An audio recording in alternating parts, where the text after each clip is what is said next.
This is the Lone Crater YouTube. We hope this video helps. You start by preparing a minimal working environment and then move immediately into actionable setup.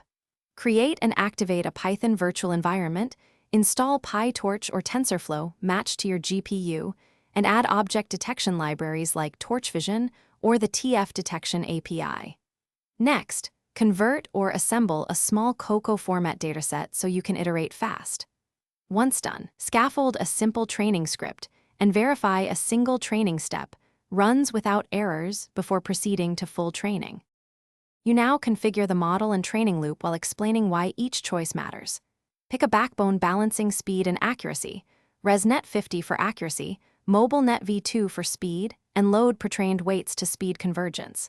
Implement data augmentations to increase robustness, then set batch size, learning rate schedule, and epoch count based on dataset size. Use mixed precision and gradient accumulation to fit larger batches.